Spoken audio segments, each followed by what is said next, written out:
직장에서 밤낮으로 일하고 스펙을 쌓고 재테크 공부를 열심히 해도 내 삶이 나아질 기미가 보이지 않을 때 우리는 깊은 허무함에 빠집니다. 나만 뒤처지는 것 같다. 이러다가 이도저도 안 되고 내 인생이 끝나는 건 아닐까? 이런 절망에 빠지게 되죠. 오늘 본문의 아브람이 딱 이 상태였습니다. 창세기 14장에서 그는 전쟁 영웅이었습니다.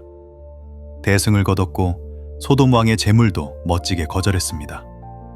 그런데 막상 집에 돌아와 혼자가 되니 현타가 왔습니다.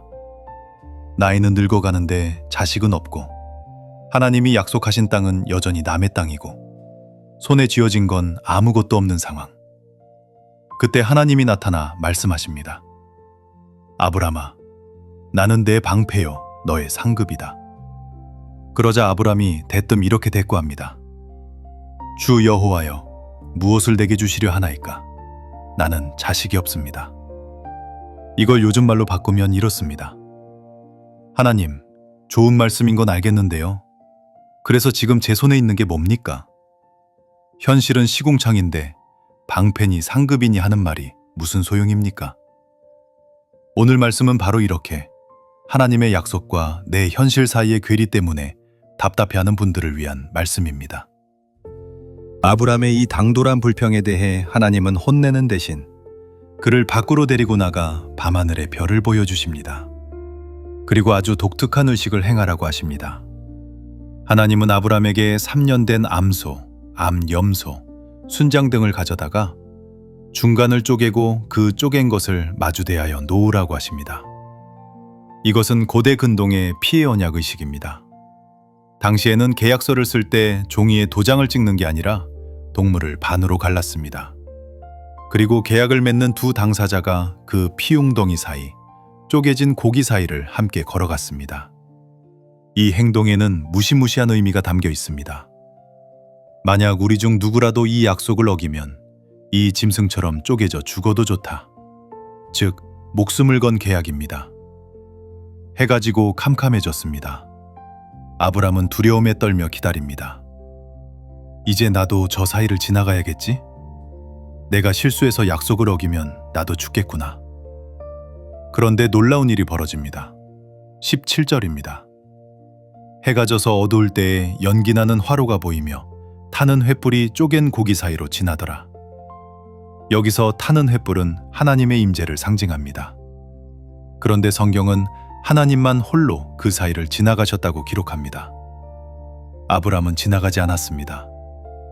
이것이 오늘 말씀의 핵심입니다. 보통 계약은 쌍방이 의무를 집니다.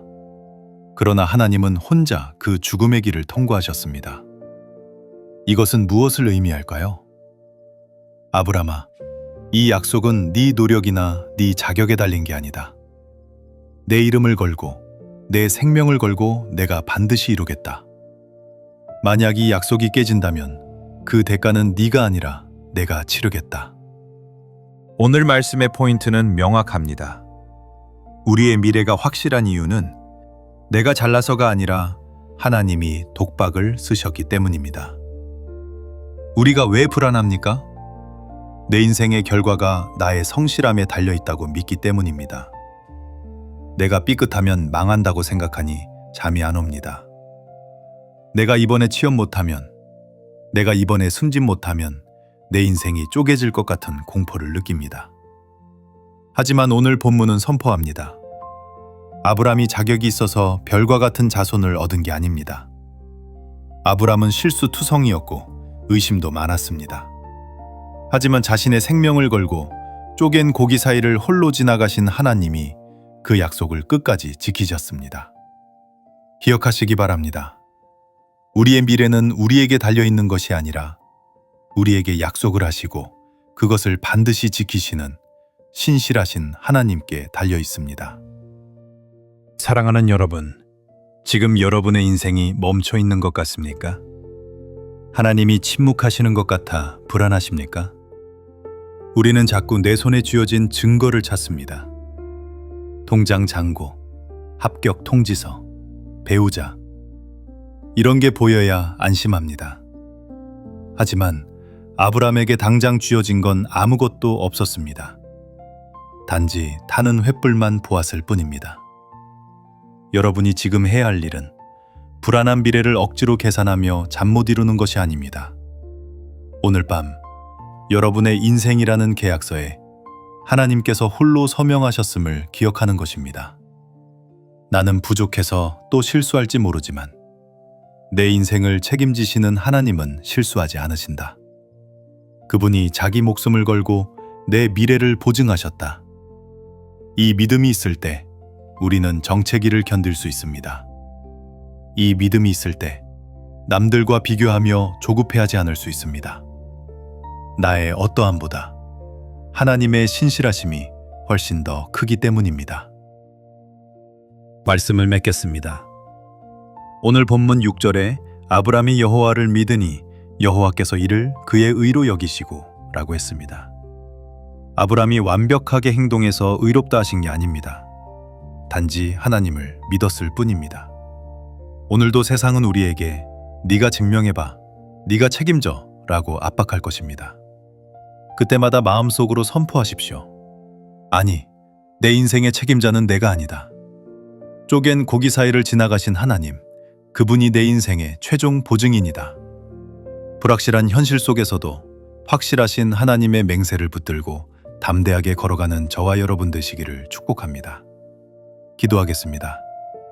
하나님, 우리는 눈에 보이는 것이 없을 때 너무나 쉽게 불안해합니다. 내가 노력하지 않으면 내 인생이 무너질까봐 두려워합니다. 하지만 오늘 우리를 위해 홀로 쪼갠 고기 사이를 지나가신 하나님의 사랑을 보았습니다. 내 인생이 내 손에 달려있는 것이 아니라 신실하신 하나님의 언약 안에 있음을 믿습니다. 불안을 뚫고 하나님의 약속을 신뢰하는 믿음을 우리에게 주시옵소서. 예수님의 이름으로 기도드립니다. 아멘.